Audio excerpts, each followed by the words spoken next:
चेतावनी जारी की गई है और दक्षिण कश्मीर में फ्लैश फ्लड का भी खतरा है। ऐसे में लोगों को ज्यादा सावधान रहने की जरूरत है क्योंकि अगले 24 घंटे बेहद भारी बारिश हो सकती है। प्रशासन की तरफ से पर्यटकों से भी सावधान रहने की अपील की गई है कि जो टूरिस्ट हैं वो निकलने से पहले एक बार मौसम ज़रूर देख लें, मौसम का मिजाज देख लें, उसके बाद ही सैर सपाटे के लिए निकलें। और ऐसे में 24 घंटे काफ़ी अहम बताए जा रहे हैं। अगले 24 घंटे काफ़ी भारी हो सकते हैं। लगातार बारिश का दौर जारी है। जम्मू और साउथ कश्मीर को लेकर यह अलर्ट जारी किया गया है, जहां पर आने वाले 24 घंटों में बारिश हो सकती है। रेड अलर्ट जो जारी किया गया है, दरअसल मौसम विभाग तब जारी करता है यह रेड अलर्ट जब मौसम ज्यादा खराब होने से नुकसान की संभावना होती है। आसान शब्दों में समझा जाए तो भारी बारिश, तूफान, बादल फटने की स्थिति में रेड अलर्ट जारी किया जाता है।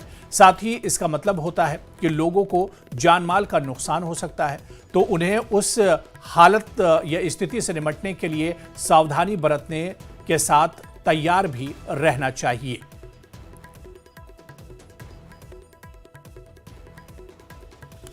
तो आने वाले 24 घंटे जम्मू कश्मीर में भारी बारिश का अलर्ट जारी किया गया है, रेड अलर्ट जारी किया गया है। और रेड अलर्ट का मतलब भी हम आपको समझा रहे हैं कि बादल फटने की आशंका होती है, बहुत ज्यादा बारिश, तूफान और बाढ़ की आशंका होती है।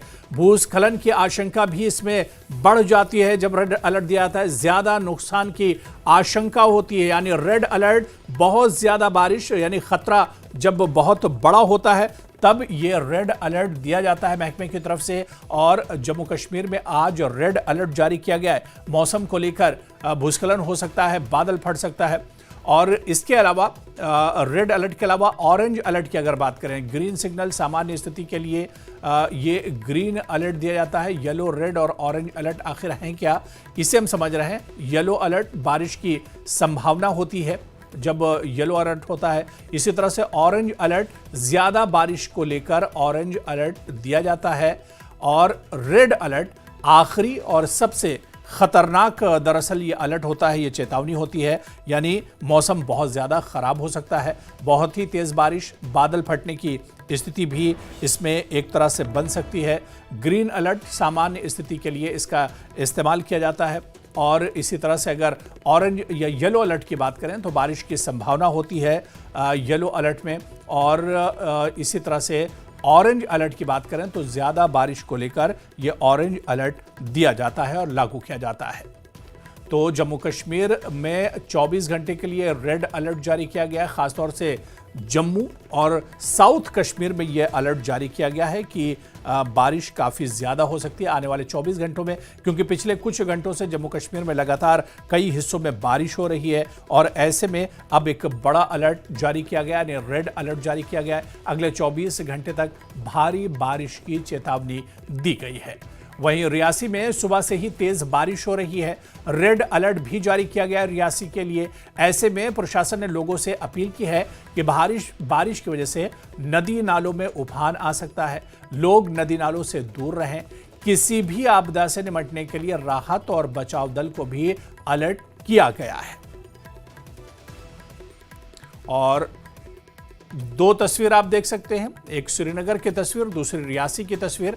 ये अलग अलग तस्वीरें हम आपको दिखा रहे हैं क्योंकि जम्मू कश्मीर के लिए रेड अलर्ट जारी किया गया। ऐसे में कश्मीर में अलग अलग हिस्सों में बारिश हो रही है। और रेड अलर्ट मतलब खतरा ज़्यादा है, यानी ज़्यादा बारिश की संभावना जताई गई है, आशंका जताई गई है। और ऐसे में दो तस्वीरें हम आपको दिखा रहे हैं कि कहीं पर रुक रुक कर बारिश हो रही है और कहीं पर लगातार मूसलाधार बारिश हो रही है। और इस बारिश की वजह से काफ़ी ज़्यादा लोगों को परेशानियों का सामना करना पड़ रहा है। और जिस तरह से महकमे ने भी कहा, ये दरअसल रियासी और श्रीनगर की तस्वीर है। जो तस्वीर हम आपको दिखा रहे हैं, श्रीनगर में भी तड़के लगातार बारिश हुई और ये बारिश का सिलसिला लगातार चल रहा है। और रियासी में भी लगातार बारिश का सिलसिला चल रहा है। ऐसे में महकमे की तरफ से अलर्ट जारी किया गया है, रेड अलर्ट जारी किया गया है जम्मू कश्मीर के कई इलाकों को लेकर कि लोग सावधान रहें। और सीधे श्रीनगर का रुख करेंगे जहां पर मौसम का हाल जानते हैं। हमारे सहयोगी सरोज कफील हमारे साथ जुड़े हुए हैं। सरोज, अभी आप श्रीनगर में मौजूद हैं, मौसम का हाल क्या कुछ है? अगले 24 घंटे के लिए जम्मू कश्मीर के कुछ हिस्सों में रेड अलर्ट भी जारी किया गया है। श्रीनगर के हालात क्या है? बिल्कुल अबू, बहुत देर बाद ऐसा मौका मिला है कि आज छाता लेके खड़े हम लोग। जिस तरह से आप जानते हैं कि पिछले 1.5 महीने से लगातार गर्मी का कहर जारी था। यहाँ पे कई सारे रिकॉर्ड्स टूटे। 1978 का एक रिकॉर्ड टूटा है जब तापमान काफी ज्यादा बढ़ गए थे।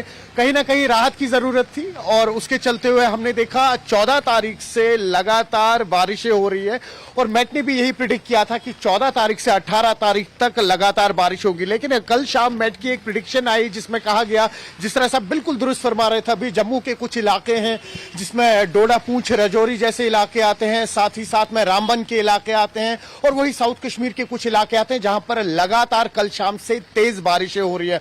और उसी के चलते हुए मेट की तरफ से एक एडवाइजरी भी आई है, जैसा आप कह रहे थे खुद भी, कि वाटर बॉडीज जो है उनमें पानी काफी ज्यादा बढ़ जाता है, तो उसके चलते हुए थोड़ा सा केयरफुल रहे, वाटर बॉडीज के नजदीक ना जाया जाए। और वही साथ साथ 18 तारीख तक थोड़ा प्रिकॉशनरी मेजर्स फार्मर्स यानी किसानों को लेना है, क्योंकि आप जानते हैं अभी सेब जो है उसकी दवापोशी होती है। कुल मिला के करीबन 15 से 16 बार एक साल में दवापोशी करनी होती है सेब के बागानों में। उसके चलते हुए इस वक्त दवापोशी ना करें क्योंकि वो जाया हो सकती है।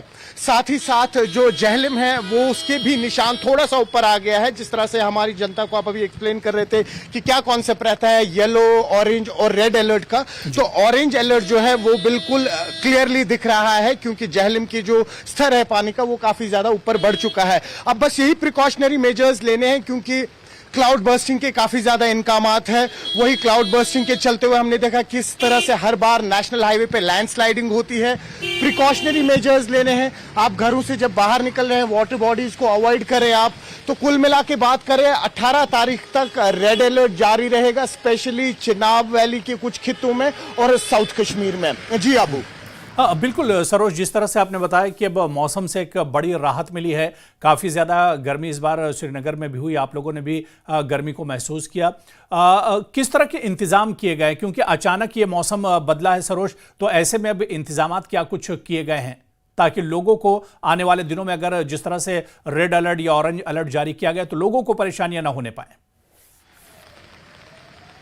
देखिए, हमें याद है जब 2014 में यहाँ पर पूरा कश्मीर डूबा था, सितंबर का महीना था, उस टाइम पे भी इसी तरीके कुछ एडवाइजरीज दी गई थी और इसी तरीके का कुछ मौसम बन रहा था। लेकिन आज 11 सालों में क्या कुछ बदला है आपको बताएं। एसडीआरएफ की टीम्स जो हैं वो हर जगह तैनात रहती हैं, उनकी स्पेशल बोट्स रहते हैं, क्योंकि अक्सर हमने देखा कि डल में इस मौसम में कई सारे टूरिस्ट जो होते हैं उनकी बोट कभी ना कभी कैप्साइज हो जाती है, तो उनके लिए बोट्स रखी जाती हैं कि किसी भी तरीके का अगर वाटर लेवल हाई होता है और जल्दी में इनको इवैक्यूएट करना पड़े, न सिर्फ टूरिस्ट को जो डल के अंदर लोग रहते हैं या हाउस बोट्स में रहते हैं उनके लिए भी एक प्रावधान रखा गया है। साथ ही साथ आज फायर एंड इमरजेंसी सर्विसेज की गाड़ियां जो होती है हर मोहल्ले में होती है। रीजन यही होता है कि बारिशों के बाद वाटर लॉगिंग काफी ज्यादा हो जाती है और डी वाटरिंग पंप्स जो है उन पे लगातार एसएमसी कमिश्नर या डीसी जो है वो दौरे करते रहते हैं।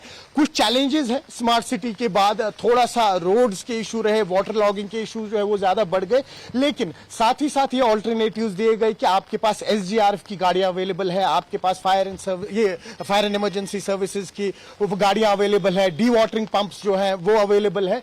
तो इंफ्रास्ट्रक्चर वाइज काफी ज्यादा बेहतर है। बट जैसा आप खुद जानते हैं कि नेचर है और नेचर जो है अगर ये गुस्सा जाए तो उसके बाद फिर कुछ भी काम नहीं आता। लेकिन उम्मीद यही है कि 18 तारीख के बाद जो वेस्टर्न डिस्टर्बेंसेस हैं वो थोड़ी सी कम हो जाएंगी, जिसके चलते हुए बारिशों का असर जो है वो कम हो जाएगा और उम्मीद भी यही है। लेकिन आपको एक खुशाइन खबर साथ ही साथ ये बताऊं कि कई सारे फायदे हैं, जैसे किसान जो है जो सैफरन इंडस्ट्री से जुड़े हुए हैं उनके लिए ये बारिश इस वक्त एक नेमत से कम नहीं है, क्योंकि जिस तरह से इस वक्त यहाँ पे ड्राई स्पेल चल रहा था, जो सैफरन का क्रॉप है वो काफी ज्यादा इफेक्ट होने वाला था, लेकिन अब बारिशें हुई हैं तो उनको काफी ज्यादा सुकून है।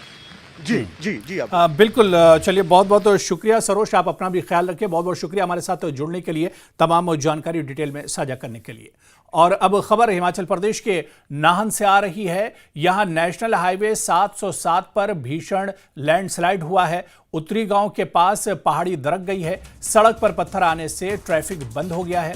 रोड बहाल करने में लंबा वक्त लग सकता है क्योंकि जेल में जिले में सुबह से ही बारिश हो रही है। आज सिरमौर में येलो अलर्ट भी जारी किया गया है और तस्वीरें आप देखिए किस तरह से पहाड़ दरका है, भूस्खलन किस तरह से हुआ और उसके बाद पूरा का पूरा जो रास्ता है वो एक तरह से बंद हो गया है। यहां नेशनल हाईवे 707 पर भीषण लैंडस्लाइड हुआ है। उत्तरी गांव के पास ये पहाड़ी दरक गई है। सड़क पर पत्थर आने से ट्रैफिक बंद हो गया है। लोगों को परेशानियों का सामना करना पड़ रहा है। सुबह के वक्त यह हादसा पेश आया और उसके बाद अब जो तस्वीरें हैं वो देख सकते हैं कि पूरा का पूरा रास्ता बंद हो गया क्योंकि मलबा जो है वो सीधे रास्ते पर आकर गिरा है और इस तरह से ट्रैफिक भी पूरे तौर पर बंद हो गया है। रोड बहाल करने में लंबा वक्त लग सकता है। जितना मलबा नीचे आया है ऐसे में यह साफ जाहिर है कि ट्रैफिक को बहाल करने में एक लंबा वक्त लग सकता है क्योंकि जिले में सुबह से ही बारिश भी हो रही है और इसके अलावा सिरमौर में येलो अलर्ट भी जारी किया गया था। मौसम को लेकर यह येलो अलर्ट जारी हुआ था।